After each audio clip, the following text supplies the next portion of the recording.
Bismillahirrahmanirrahim. Assalamualaikum warahmatullahi wabarakatuh. Salam Rasul. Dan Ibu Sohati, saya satu seluruh pejabat di lingkungan Dinas Perkebunan dan Dinas Kehutanan. Ya, Perkebunan. Kita paham bahwa hari ini mulai terasa bencana yang luar biasa. Daerah-daerah yang semestinya tidak banjir hari ini banjir. Puncak yang dulu itu menjadi daerah yang sesungguhnya dibuat oleh pemerintah kolonial Belanda itu sebagai daerah sabuk yang mengikat gunung yang mengikat darat. Itu ide yang kemudian kenapa dibuat perkebunan agar masyarakat tidak menjaga hutan sehingga mereka bisa bekerja di sektor perkebunan. Nah, hari ini itu kan sudah berubah, sudah bahkan pemerintah provinsi sendiri dengan apa? Dengan membuat area bisnis wisata yang dikelola oleh anak perusahaan yang sudah. Artinya bahwa kita sendiri yang memegang otoritas yang seharusnya menjadi regulasi justru dengan contoh buruk bagi pengelolaan lingkungan di Jawa Barat. Nah, bukan hanya Puncak, Ciwidey juga sama, Pangalengan juga sama, Ciampel juga sama. Nah, PTB kan saya tahu dia tidak punya kemampuan untuk melakukan pengelolaan perkebunan. Karena bisa jadi yang mengelola PTB ini bukan orang-orang perkebunan, bukan orang yang ngerti di bisnis perkebunan, dan bukan orang yang punya kecintaan perkebunan. Akhirnya perkebunan mengalami alih fungsi. Ada perkebunan yang dikelola untuk pertambangan, ada perkebunan yang dikelola untuk pengembangan pariwisata dengan mengembangkan bangunan-bangunan di puncak gunung, bukan lagi bangunan penyangga di pinggiran.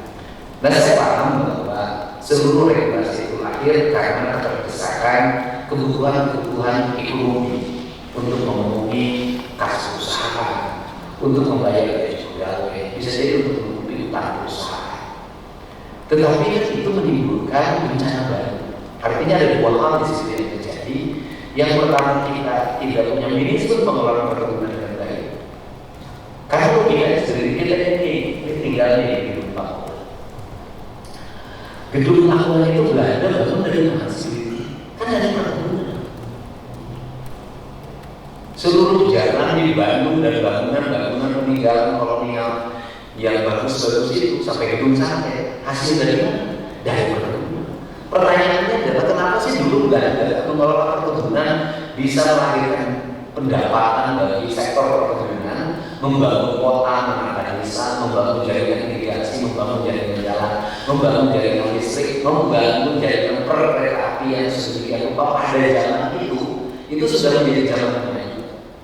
Pada zaman masyarakat kita zaman itu baru kenal menganggur, masyarakat kita mungkin baru kenal pacul, masyarakat kita baru kenal roda untuk ngangkut bambu yang dibuat dari kayu yang ditarik oleh sapi. Belanda itu sudah mengenalkan teknologi perkereta apian, teknologi otomotif, kemudian teknologi bangunan, dan seluruh bangunan dan infrastruktur yang dibangun zaman kolonial itu semuanya dikerjakan oleh orang Indonesia. Cuman yang mengelolanya orang Belanda. Disebutlah waktu itu Rodi. Tapi hari ini berkembang menjadi sebuah wacana yang mengemuka di media sosial. Saya baca sesungguhnya Belanda membayar orang bekerja, tetapi uang bayarannya ditilep oleh para bupati pada saat itu. Saya tidak tahu bagaimana sekarang. Nah, hari ini apa sih jawabnya? Hari ini saya ingin nanya, regulasi apa yang dimiliki oleh Pemprov Jabar terhadap alih fungsi? Apakah kita itu diminta rekomendasi? Atau apakah kita diminta saran? Atau apa?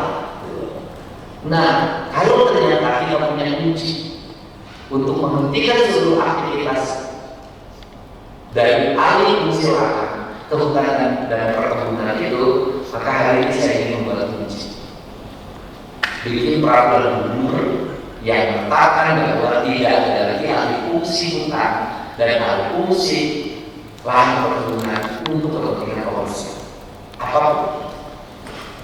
Karena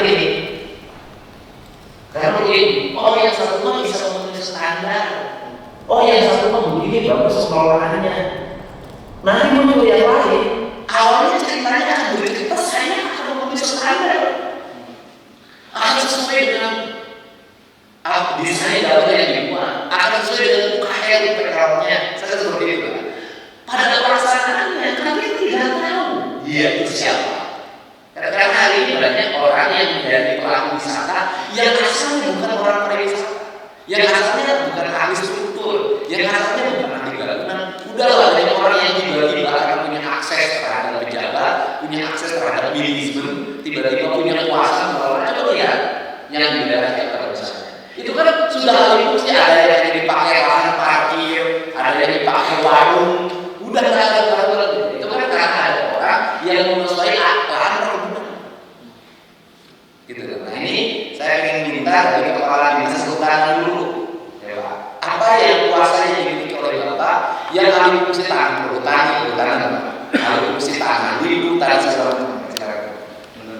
Sok maka. Boleh dibantu oleh staf Bapak.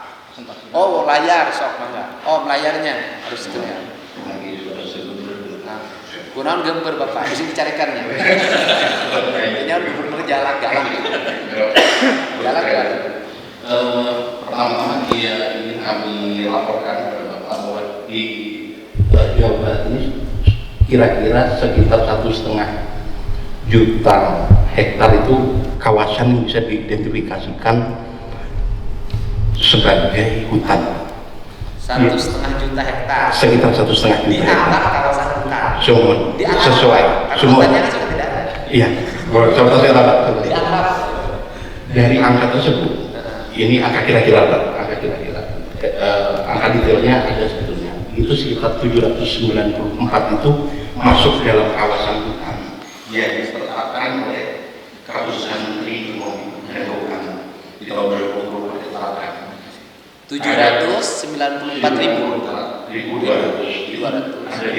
sudah ditetapkan sebagai kawasan hutan.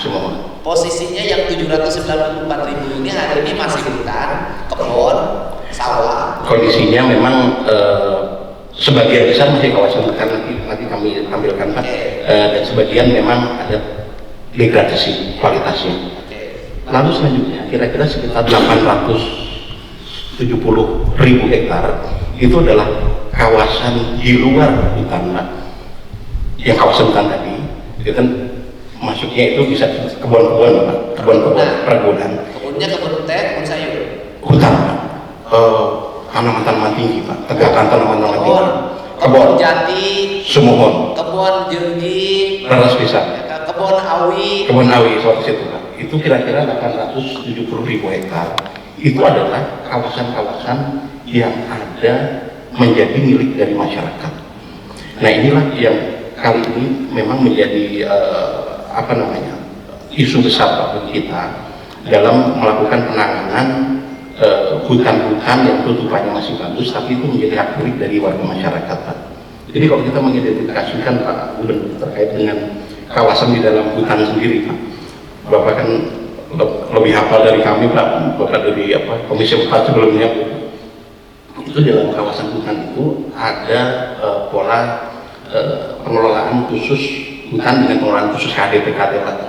Nah di dalam KDPK itu ada program dari pemerintah pusat, Perhutanan sosial, perhutanan sosial dan juga PPH yang menggunakan kawasan hutan.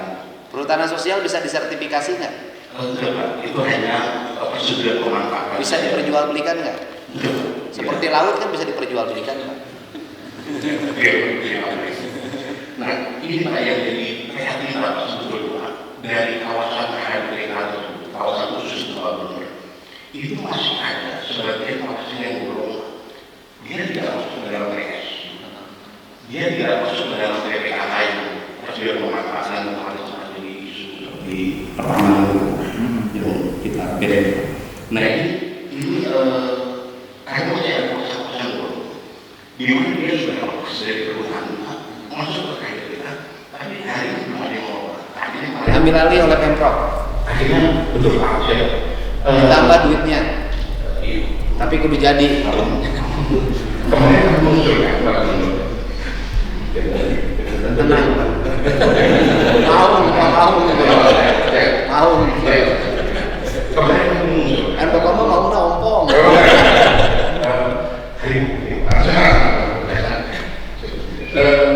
Menjadi apa namanya isu tersebut akhirnya kami usulkan kepada Pak Menteri bahwa kemarin itu ada UPT yang hanya mengelola perusahaan kayu gelodongan dan sebagainya, gelodongan kayu itu kan harusnya penembangan kita singkat. Ya. Oke. Sekarang gini, daerah yang bolong itu bisakah itu dikelola oleh Pemprov Jabar? Itu Dibuat kembali menjadi kawasan hutan. kalau kita bersama bisa, tapi kewenangan tetap daerah kewenangan. Nggak apa-apa. Nanti saya bertemu dengan menterinya. Siapa kalau kita Kan? bersama bisa. Kemudian ditanamin pohon-pohon hutan, dicampur dengan pohon-pohon kebun, ya. seperti petei, Ya. jengkol, Ya. ya kan, Pak? Terus kemudian pohon-pohon hutannya disiapkan biara yang seperti itu disiapkan. Nah kemudian polanya, kalau sekarang dulu Pak, polanya begini Pak. Masyarakat kalau memang itu bisa ditanamin, suruh nanamin misalnya tanamin parefuma. Itu dalam jangka pendeknya. Kerjasama dengan dinas pertanian nyiapin pupuknya, pertanian nyiapin benih padinya. Kemudian mereka diwajibkan nanam pohon hutan dan nanam pohon kebun. Kemudian nanti setelah umur 3 tahun, 4 tahun kan sudah tidak bisa ditanamin lagi. Kesiapin lagi mereka dikembangkan karena sudah tinggi menjadi kawasan peternakan di bawahnya Pak. Nanti rumah-rumah warganya dibangun seperti rumah adat. Anak-anak sekolahnya diarahkan pada pendidikan kepariwisataan. Maka daerah-daerah pinggiran hutan itu menjadi homestay cenama kurang bahasa Inggris. Itu polanya terintegrasi begitu. Pesan nanti sungai juga begitu. Nah, sekarang pertanyaan saya adalah, adakah kewenangan yang dimiliki oleh provinsi untuk menghentikan alih fungsi hutan menjadi fungsi-fungsi komersial yang lainnya yang jual hutan? Misalnya gini, fungsi hutan ada fungsi komersial, dibikin rumah nggak apa-apa, rumah panggung nggak ada soal, tetapi hutannya terjaga. Kemudian dibikin area pariwisata nggak ada masalah, dibikin hotel cottage gitu kan, tapi cottage-nya panggung, tidak mengganggu tanaman, tidak mengganggu tata kelola air, nggak masalah berjarak, kan lebih bagus. Dari 1000 area hutan, misalnya ada 100 hektar yang digunakan untuk cottage, dan itu cottage itu memiliki manfaat ekonomi sehingga hutan yang 1000 terjaga daripada 1000 BAKB. Buat pola itu, bisa nggak? Baik. Tong gemper. Ayo kita dulu. Jadi Pak, yang terkait dengan kawasan hutan yang tadi Pak, memang kita mempunyai satu filter. Pada saat itu persetujuan pemanfaatannya itu masuk ke rusak Pak, kita memfilter merekomendasi. Jadi begitu. Kalau karena kan misalnya ada masuk dalam PTSB nanti masuk, kita bisa misalnya di OSS-nya itu kan harus dikeluarin izin, ya kan? Nah kemudian di izinnya itu dipersyaratkan harus mendapat rekomendasi dari dinas kehutanan. Tim rekomendasi tim mau, kan mau nangis kolot juga wakawani. Beres mau. Nah kemudian bisa nggak sekarang kita buatin pergub yang kita tidak ada lagi rekomendasi kepada OSS untuk merubah kawasan hutan. Udah. Siap Bapak bikin pergubnya. Nah, terus yang kedua, ya kan musim hujan ya. Kita bisa nanam pohon nggak? Bisa. Ini kalau dinamika yang apa? Yang paling khususnya itu adalah 1 bulan setelah hujan, air sudah mulai masuk, tanah sudah tinggi. Jadi melangkahnya boleh. Misal kita kemudian menanam sekarang, 2 meter setelahnya kalau bisa setelah hujan.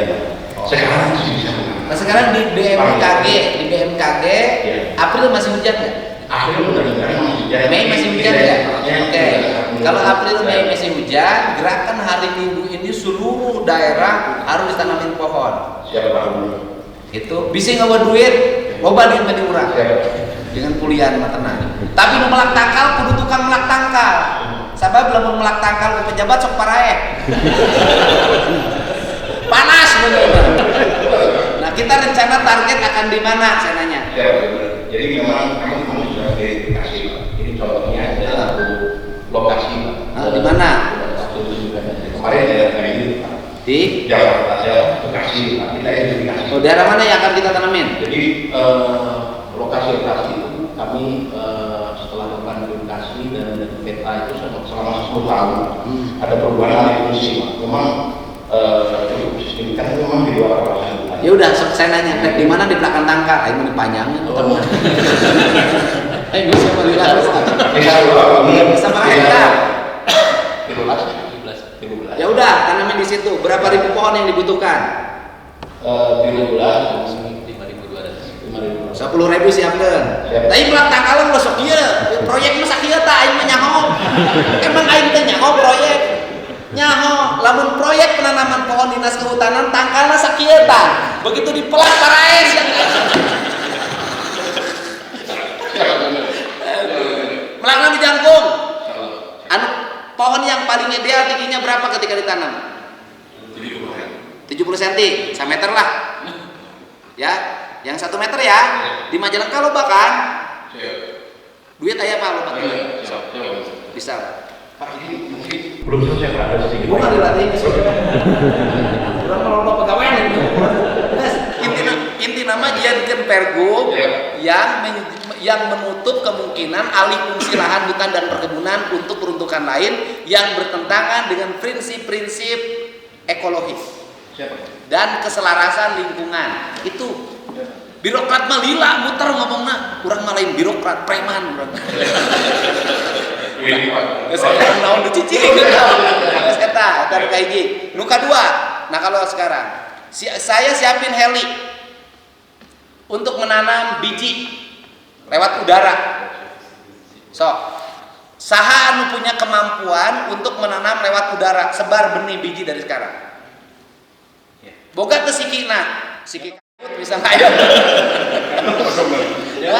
ya udah, menanam tuh ada 2 teknologi, pas satu ditanam, yang kedua disebar. Yang paling bagus tuh biji Pak.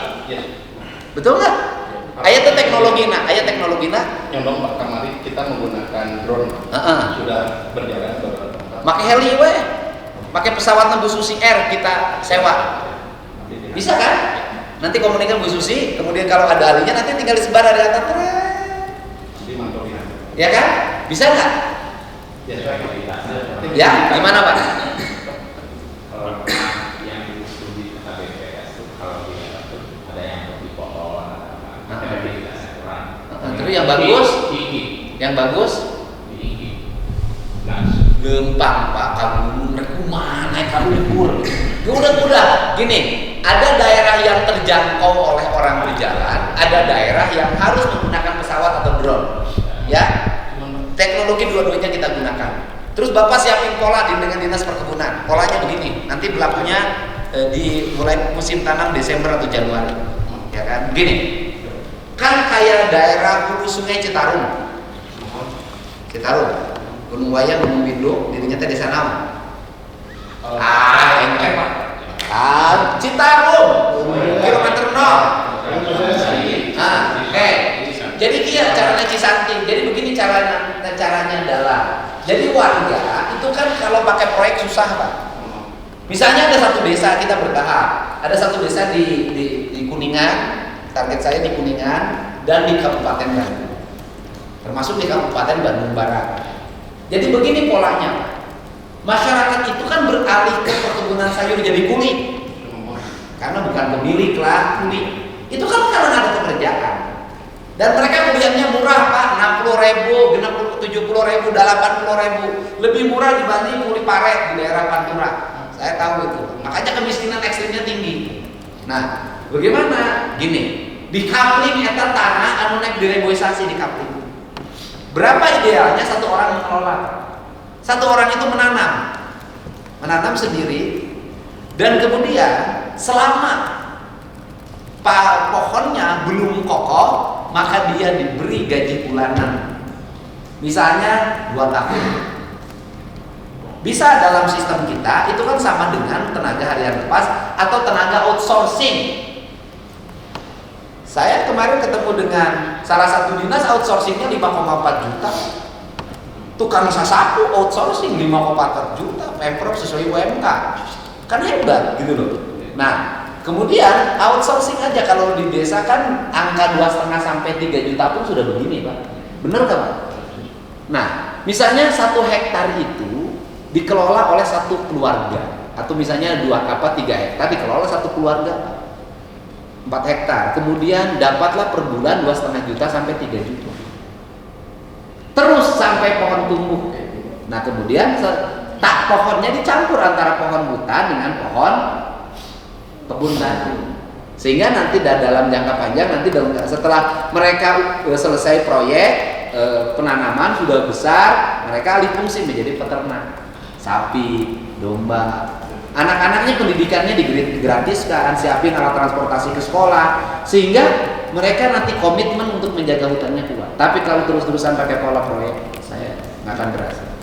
Begitu, Pak. Bener tuh, Pak?